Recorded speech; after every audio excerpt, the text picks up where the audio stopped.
আমার প্রাণপ্রিয় কলিজার বন্ধুরা, তোমরা সবাই কেমন আছো? আশা করি তোমরা এই গরমে একটুও ভালো নাই। এই গরমে তোমাদের মনকে শীতল করতে আমি আনিতা চলে এসেছি নতুন একটি মজাদার গল্প নিয়ে। আজকের গল্পটি শুনলে তোমাদের পাইপ দিয়ে ঝরনার মতো জল বের হবে। তাই গল্পটি শোনার আগে অবশ্যই হেডফোন ব্যবহার করো। আর হ্যাঁ, আগামীকাল আমি আমার ইমো নাম্বারটি তোমাদেরকে দিব। তোমরা সবাই আমার সাথে ভিডিও কলে কথা বলতে পারবে। আর আমার ইমো নাম্বারটি শুধুমাত্র তারাই পাবে যারা আমার চ্যানেলটিকে সাবস্ক্রাইব করে পাশে থাকবে। মামি বললেন, এটা তোমার মামা চালাকি করেছে, যা তুমি বুঝতে পারোনি। তুমি মনে করতে তুমি তোমার স্ত্রীর সাথে আছো, কিন্তু আসলে আমি ছিলাম। তোমার মামা রাতের আধারে আমাকে তোমার রুমে পাঠাতো আর তোমার স্ত্রীকে অন্য ঘরে নিয়ে যেতেন। তিনি নিজেই সতর্ক থাকতেন যাতে তুমি সন্দেহ না করে। মিমি বললেন, আমি প্রথমে তোমার মামার অনুরোধে বাধ্য হয়ে এসেছিলাম, কিন্তু পরে তোমার প্রতি আকৃষ্ট হতে শুরু করলাম। তোমার কাছ থেকে যে সুখ পাচ্ছিলাম তা তোমার মামা কখনোই দিতে পারতে না। সেই কারণেই আমি নিজেও তোমার প্রতি দুর্বল হয়ে পড়েছিলাম। তোমার মামা যখন এসব চালিয়ে যেতে লাগলেন, আমি নিজে উপভোগ করতে শুরু করলাম। আজকের গল্পটি খুবই মজাদার হতে চলেছে। আমি শিওর বলতে পারি গল্পটি শেষ পর্যন্ত শুনলে তোমাদের দাঁড়িয়ে যাবে। তাই তোমাদের দুটি পায়ে ধরি বলি, ভিডিওটা শুরু থেকে শেষ পর্যন্ত দেখো, তাহলে খুব মজা পাবে। আমি জহির, বয়স 22 বছর। আগে গ্রামে থাকতাম। আমি আমার মামার বাড়িতে কাজ করতাম। মামি দেখতে অনেক সুন্দরী যে কেউ তাকে দেখলে তার প্রেমে পড়তে চাইবে। আমার মামি আমার থেকে বয়সে বড় ছিলেন এবং আমাদের মধ্যে বেশি কথা হতো না। তিনি তার কাজে খুব ব্যস্ত থাকতেন এবং মামার সাথেও কম কথা বলতেন। এক রাতে মামি আমাকে তার রুমে ডাকলেন আর বললেন, জহির, আজ আমার শরীর ভালো লাগছে না, তুমি আমার পাশে শুয়ে থাকো। আমি তার রুমে শুয়ে পড়লাম। মামি লাইট বন্ধ করে দিলেন। এরপর আমি তাকে আমার মতো করে পেয়েছিলাম। কখনো ভাবিনি আমি তাকে এত কাছে পাব। তখন আমি চাকরির খোঁজে ছিলাম, কিন্তু কোথাও চাকরি পাচ্ছিলাম না। একদিন আমার বন্ধু জয়নাল বলল, আমার মামা শহরে থাকেন এবং আমি তোমাকে সেখানে চাকরি দিতে পারবো। আমি বেশি শিক্ষিত ছিলাম না। জানি ভালো চাকরি আমার দ্বারা হবে না, কারণ আমি 5ম শ্রেণী পর্যন্ত পড়াশোনা করেছি, তাই অল্প শিক্ষার কারণে ভালো চাকরি পাওয়া কঠিন ছিল। গ্রামের এখানে ওখানে ছোটখাটো কাজ করে কিছু টাকা উপার্জন করতাম, যা খুবই কষ্ট করছিল। তখন মনে হলো শহরে গিয়ে কিছু কাজ খুঁজে দেখা উচিত। একদিন আমার বন্ধুর দেয়া একটি ঠিকানায় গেলাম যা তার মামার বাড়ির ছিল। সেই বাড়িতে গিয়ে দেখি আমার বস, যিনি আমার বন্ধুর মামা, এবং আমিও তাকে মামা বলে ডাকতাম। মামা আমাকে একটি কাগজ দিলেন এবং বললেন, এই ঠিকানায় চলে যাও। আমি যখন সেই ঠিকানায় গেলাম দেখি সেটা এক ডাক্তারের ঠিকানা। মামা বললেন, তিনি আমার বন্ধু, তিনি তোমার কিছু পরীক্ষা করবেন। যদি পরীক্ষাগুলো ভালো হয় তাহলে তোমাকে চাকরি দেব। মামা কথা শুনে আমি কিছুটা ঘাবড়ে গেলাম, কিন্তু ভাবলাম চেষ্টা করে দেখি। ডাক্তারের কাছে গিয়ে তিনি আমার কিছু পরীক্ষা করলেন এবং কিছুক্ষণ পর রিপোর্ট দিলেন। আমি বাসায় ফিরে মামা আমাকে রিপোর্ট দেখালাম। মামা হাসতে হাসতে বললেন, তুমি দেখতে বেশ সুন্দর, তোমার চেহারাও ঠিক আছে, তোমার কাজ নিশ্চিত হয়েছে। এত সহজে কাজ পেয়ে আমি অবাক হয়ে গেলাম এবং ভাবতে থাকলাম, কিভাবে এত সহজেই সুযোগ পেলাম। প্রতিবেদনটি ইংরেজিতে লেখা ছিল এবং 5ম শ্রেণী পাস একজন ব্যক্তির পক্ষে এটি বোঝা সহজ ছিল না। যখন বাড়িতে এসে আমার স্ত্রীকে দেখালাম, আমার স্ত্রী বলল, তুমি অযথা চিন্তা করছো। এই ধনী লোকেরা আমাদের মতো গরিবদের পরীক্ষা করিয়ে নিশ্চিত হতে চায় যে আমরা কোনো বড় রোগে আক্রান্ত আছি কিনা। তারা মনে করে চাকরদের মাধ্যমে রোগ ছড়াতে পারে। তার কথা শুনে আমার মন অনেকটা হালকা হলো। আমি যে চাকরিটা চেয়েছিলাম সেটা পেয়েছি। সকালে কাজে যাওয়া শুরু করলাম, কিন্তু আমার চোখ প্রায় মামির দিকে আটকে যেত। তিনি ছিলেন অত্যন্ত সুন্দরী এবং মার্জিত মহিলা। তাকে প্রথম দেখার পর থেকেই আমি ভাবতাম, আমার স্ত্রী যদি এত সুন্দর হতো। আমি আমার মামার একজন সাধারণ চাকর ছিলাম। তার অর্থের কোনো অভাব ছিল না। তিনি আমাকে প্রতিদিন বাজারে নিয়ে যেতেন, কারণ তার কোনো সন্তান ছিল না। আমার মামা ও মামির মধ্যে কোনো ঝগড়া ছিল না। তারা খুব ভালোবাসার দিন কাটাতেন। আমি মামিকে মনে মনে ভালোবাসতে শুরু করলাম। তাকে নিয়ে ভাবতে লাগলাম। একদিন বাড়ির পুরনো চাকর এল। সে আমাকে অভিনন্দন জানিয়ে বলল, তুমি পরীক্ষায় পাশ হয়েছ, কিন্তু মনে রেখো এই বস যাকে তুমি মামা বলে ডাকো খুবই কঠোর। এই কথা শুনে আমি ঘাবড়ে গেলাম এবং ভাবতে লাগলাম যদি আমাকে চাকরি থেকে বের করে দেয় তাহলে আমার কি হবে। সে চলে যাওয়ার পর আমি মামা মামিকে খুশি রাখার জন্য কাজে আরো মনোযোগী হলাম। কারণ এখন আমার চাকরিটা চলে গেলে এখন আর কোনোভাবেই চাকরি পাব না। তাই আমি চাকরিটা মন থেকে করতে লাগলাম। মামা বেশিরভাগ সময় বাড়ির বাইরে থাকতেন। আমার মামি একদিন আমাকে তার রুমে ডেকে বললেন, তুমি খুবই অল্প বয়সী, পরিষ্কার পরিচ্ছন্নতার খেয়াল রাখো। আমি এমন একজন চাকর পছন্দ করি যে তার মনিবের মতো পোশাক পরে। এই বলে মামি আমার হাতে কিছু টাকা দিলেন আর বললেন, এই টাকা থেকে বেতন ছাড়া নিজের জন্য খরচ করো। আমি খুশি হয়ে গেলাম এবং এই বিষয়টি আমার স্ত্রীকে বললাম না, কারণ আমি আমার স্বামীকে খুব পছন্দ করতাম। আমি স্বপ্ন দেখতে শুরু করলাম যে মামির অভিব্যক্তি দেখে মনে হতো তিনি খুশি নন। তার কোনো সন্তান ছিল না, তাই মনে হতো মামা তাকে খুশি করতে পারছেন না। আমি মামিকে খুশি করতে চেয়েছিলাম। মামির দেওয়া টাকা নিয়ে পরের দিনই একটা মার্কেটে গিয়ে কিছু নতুন জামা কাপড় কিনলাম। আমাকে দেখে মামি বললেন, আজ তোকে খুব সুন্দর লাগছে, সব সময় এমনই থেকো। আমি লজ্জা পেয়ে চোখ নামিয়ে নিলাম। আসলে আমার বিয়ে হয়েছে মাত্র 3 বছর, কিন্তু আমার স্ত্রী মামির মতো সুন্দরী ছিল না। বিয়ের 2 বছর পরে আমাদের সন্তান নিউমোনিয়া হয় এবং সে পৃথিবী থেকে চলে যান। এরপর আমার স্ত্রী সারাক্ষণ দুঃখে কান্নাকাটি করত। কিন্তু আমি একজন পুরুষ এবং আমারও কিছু প্রয়োজন ছিল। আমি চাইতাম আমাদের আরেকটা সন্তান হোক, কিন্তু আমার স্ত্রী সন্তানের নাম শুনলেই বিরক্ত হয়ে যেতেন। তিনি সবসময় আমার থেকে দূরে থাকতেন। আমার মামিকে দেখে আমার মনোভাব বদলাতে শুরু করেছিল। মামা মামি বিয়ে হয়েছে 11 বছর হয়ে গেছে, কিন্তু তাদের কোনো সন্তান নেই। মামা সবসময় তার ব্যবসায় ব্যস্ত থাকতেন আর মামি ফ্যাশন ও পার্টি নিয়ে ব্যস্ত থাকতেন। আমার মামিকে দেখে মনে হতো তিনি আমাকে পছন্দ করতে শুরু করেছেন। আমি প্রায় সিনেমা এবং নাটকে প্রেমের কাহিনী দেখতাম এবং কল্পনা করতাম। মামি আমার কাছে এসে বলবেন, আমি তোমার প্রেমে পড়েছি। এক রাতে যখন আমি ঘুমাচ্ছিলাম মনে হলো আমার পাশে কেউ আছে। মামি ছিলেন খুবই সুন্দরী এবং তার দেহ আকর্ষণীয় ছিল। আমার স্ত্রী আমাদের সন্তান হারানোর দুঃখে নিজের শরীরকে অবহেলা করেছিল। কোনো যত্ন নিত না, তাই শুকিয়ে কাঠ হয়ে গেছে। আমার মতো একজন গরিব মানুষ যখন ভাবতাম মামি কি করে চাকরের মতো জীবন কাটাব, তখন মামিকে আমার স্ত্রী ভেবে সারা রাত উপভোগ করতাম। মামি আমার দিকে তাকিয়ে মৃদু হাসতেন। আমি আমার মামির সান্নিধ্য উপভোগ করতে শুরু করলাম। কাজ করার সময় মামি আমাকে ডেকে যে কোনো কাজ দিতেন, আর আমি তা সঠিকভাবে করে দিতাম যেন কোনো অভিযোগের সুযোগ না থাকে। মামি সবসময় আমার প্রশংসা করতেন আর আমি সততার সাথে আমার কাজ চালিয়ে যাচ্ছিলাম। একদিন মামির শরীর খারাপ হলে আমি তাকে হাসপাতালে নিয়ে যাই এবং মামাকে ফোন করে জানাই। এরপর মামা হাসি মুখে আমাদের সবার জন্য মিষ্টি আনলেন। এটা দেখে আমি খুব খুশি হয়েছিলাম, কিন্তু সেদিন থেকে মামির আচরণ বদলে গেল। তিনি আমার দিকে অদ্ভুতভাবে তাকাতে লাগলেন এবং বাইরে যাওয়া কমিয়ে দিলেন। ফলে এখন শুধুমাত্র মামির সঙ্গে আমার দেখা হয় কম। কিছুদিন ধরে আমার মন মেজাজ খারাপ ছিল, কারণ আমি মামির সান্নিধ্যে অভ্যস্ত হয়ে পড়েছিলাম। আমার মনে হয়েছিল আমি হয়তো মামির প্রতি আসক্ত হয়ে পড়েছি। তবে আমার কাজ চালিয়ে যেতে লাগলাম।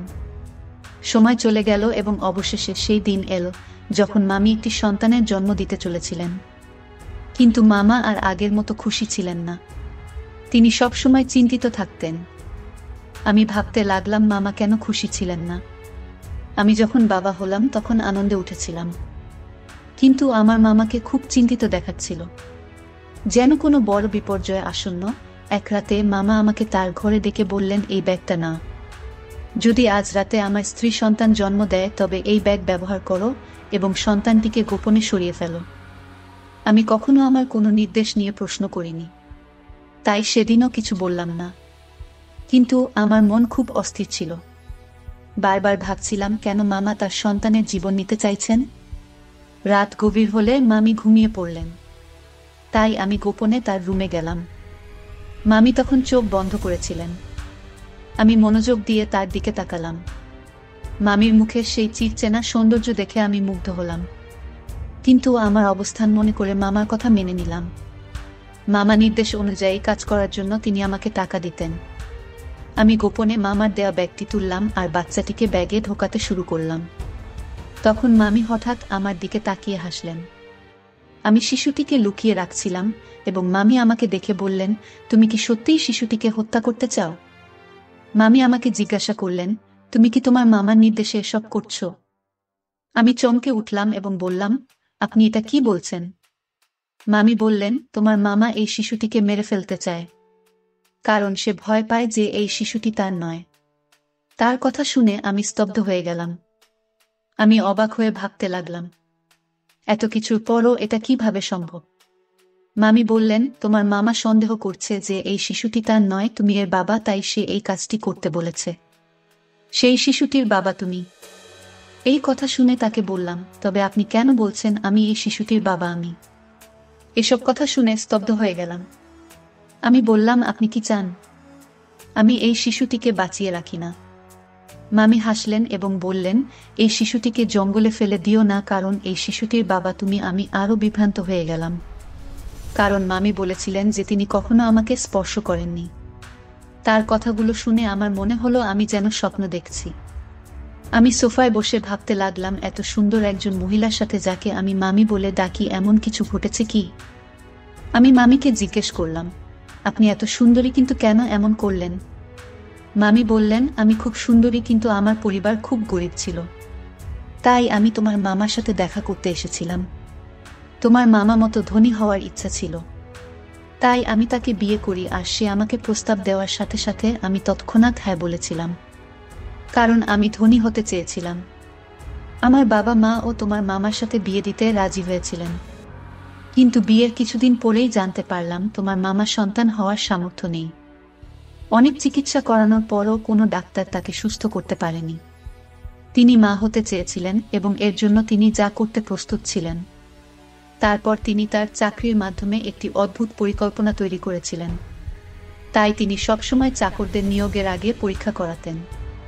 তোমার মামা তোমার মাধ্যমে তার পরিকল্পনা সফল করতে চেয়েছিলেন। মামি বললেন, এই শিশুটি তোমারই সন্তান এবং তিনি চান না যে এটি প্রকাশ্যে আসুক। তিনি শুধু জানতে চেয়েছিলেন তিনি বাবা হতে সক্ষম কিনা। তাই আমাকে চাকরের সাথে ঘুমাতে বলেছিলেন। মামির এই কথা শুনে আমি আরও হতবাক হয়ে গেলাম এবং কিছু বলতে পারলাম না। তিনি বলতে লাগলেন, তোমার মামা আমার জন্য অনেক চাকর নিযুক্ত করেছিলেন, কিন্তু আমি যাকে ভালোবাসার যোগ্য মনে করতাম তাকে গ্রহণ করতাম। আমরা অনেক চাকর বদল করেছি, কিন্তু তোমাকে প্রথম উপযুক্ত মনে হয়েছিল। প্রথম দেখাতেই তোমার প্রতি আমার আকর্ষণ জন্মায়। আমি অবাক হয়ে বললাম, আপনি কখন আমার কাছে এসেছিলেন? মামি হাসলেন এবং বললেন, তোমার মামা এমন পরিকল্পনা করেছেন যে তুমি বুঝতে পারোনি। তুমি মনে করতে তুমি তোমার স্ত্রীর সাথে আছো, কিন্তু আসলে আমি ছিলাম। তোমার মামা রাতের আধারে আমাকে তোমার রুমে পাঠাতেন এবং তোমার স্ত্রীকে অন্য ঘরে অজ্ঞান করে রেখে দিতেন। তিনি নিজেই পাহারা দিতেন যাতে কেউ সন্দেহ না করে। আমি বললেন, আমি প্রথমে বাধ্য হয়ে এসেছিলাম, কিন্তু পরে তোমার প্রতি আকৃষ্ট হতে শুরু করলাম। তোমার কাছ থেকে যে সুখ পাচ্ছিলাম তা তোমার মামা কখনোই দিতে পারতেন না। সেই কারণেই আমি নিজেও তোমার প্রতি দুর্বল হয়ে পড়েছিলাম। তোমার মামা যখন এই পরিকল্পনা চালিয়ে যেতে লাগলেন, আমি নিজে উপভোগ করতে শুরু করলাম। তিনি আমাকে তোমার কাছে বারবার পাঠাতে থাকলেন। তিনি আরও বললেন, আমি গর্ভবতী হলাম এবং তোমার মামা আমাকে ভোরের অন্ধকারে ঘরে ফিরিয়ে আনতেন, যাতে কেউ কিছু বুঝতে না পারে। এভাবে তোমার মামা তার সন্তান হওয়ার আশা পূর্ণ করতে চেয়েছিলেন এবং আমি নিজেও অজান্তে সেই পরিকল্পনার অংশ হয়ে পড়েছিলাম। কিছুদিন পর সে তার পরিকল্পনায় সফল হয়েছিল। ডাক্তার আমাকে জানিয়েছিলেন যে আমি মা হতে চলেছি, যা তাকে অত্যন্ত খুশি করেছিল। আমি বিস্মিত হলাম যখন শুনলাম সে ডাক্তারের কাছে মিথ্যা বলেছে। কেউ কিভাবে তার বউকে এমনভাবে ব্যবহার করতে পারে? তারা দুজনেই আমাকে টাকা দিয়ে তাদের খেলনা বানিয়ে ফেলেছিল, যা আমার মোটেই ভালো লাগেনি। তখন আমার মামি তার কথাবার্তায় ব্যস্ত ছিলেন। আমি তখন বুঝতে পারিনি যে আমি কি ভাবছিলাম। তবে মামি আমাকে বলেছিলেন, তোমার মামার পরিকল্পনা ব্যর্থ হয়েছে যখন তার একটি ছেলে হয়েছিল, কিন্তু তিনি একজন উত্তরাধিকারী চেয়েছিলেন। সে তার বন্ধুকে নিয়ে অন্য দেশে পালিয়ে যায় আর আমাকে বলে, এখন আমার কোনো সম্পত্তি নেই, আমার সব ব্যবসা শেষ, সেই শিশুটিকে আসে যায় না। আমি বলেছিলাম, আমি তোমার বুদাসী নয়, যাতে তোমার ইচ্ছে মতো চলি। আগে তুমি আমাকে একটা চাকরের সাথে ঘুমাতে বাধ্য করেছিলেন, যাতে সবাই জানতে না পারে তুমি বাবা হতে পারো না। আর এখন বলছো এই সন্তানের দরকার নেই। মনে রেখো, আমি তোমাকে তালাক দেব, কিন্তু শিশুটিকে মারতে দেব না। আমি বিশ্বাস করেছিলাম যে শিশুটিকে সে আর খারাপ বলবে না, সে তার সন্তানকে পুরোটা দেখাবে। কিন্তু আজ যখন সে বলল এই শিশুটিকে হত্যা করার পরিকল্পনা করেছে, তখন নিশ্চিত হলাম যে তার বুকে হৃদয় নেই। পাথরের মতো কঠিন মামির এই কথা শুনে আমি তাকে গিয়ে বললাম, আমি এসব জানতাম না। যদি এটা অন্য কারো বাচ্চা হতো, আমি জঙ্গলে ফেলে দিতাম না। আমি বললাম, এখন এসবের পরোয়া করি না। তুমি তার মা, তুমি নিজেই তার যত্ন নেবে। এ কথা বলে আমি চলে যেতে লাগলাম। তখন আমি আমাকে থামিয়ে বললেন, এটা তোমার সন্তান, তুমি তার পিতা, তাই এর সুরক্ষার দায়িত্ব তোমার সমান। আমি হাসি দিয়ে বললাম, এই সন্তান আমার, তাই তুমিও আমার স্ত্রী হয়েছ। এই কথা শুনে মা আমি মুচকি হেসে বললেন, ধন সম্পদের লোভে আমাকে অন্ধ করে দিয়েছে, তাই এমন একজন খারাপ লোককে বিয়ে করেছি যে তার সম্মান বাঁচানোর জন্য তার স্ত্রীকে চাকরের কাছে পাঠিয়েছে। আর যখন আমি তার সম্মান রক্ষা করেছি, সে আমার সন্তানের প্রাণ নিতে চেয়েছিল এবং বলেছিল যে এই শিশুটির হতভাগ্য। যখন ব্যবসা ব্যর্থ হয় এবং সমস্ত টাকা হারিয়ে যায়, তখন সে আমাদের সন্তানের প্রতি অখুশি হতে শুরু করে এবং শিশুটিকে জঙ্গলে ফেলে দেওয়ার সিদ্ধান্ত নেয়। এইসব জানার পরেও আমি এমন লোকের সাথে থাকতে চাই না। আমি মামির দিকে তাকিয়ে জিজ্ঞেস করলাম, এই সন্তানের জন্য আপনি কি একজন চাকরের সাথে থাকবেন?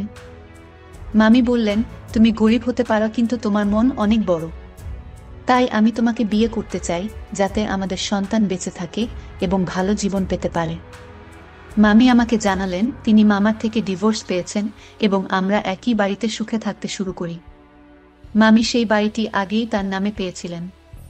কিছুদিন পর যখন আমার স্ত্রী বিষয়টি জানতে পারেন, তিনি আমাকে ছেড়ে চিরকালের জন্য তার বাবা মায়ের বাড়িতে চলে যেতে চান এবং তালাকের প্রক্রিয়া শুরু করেন।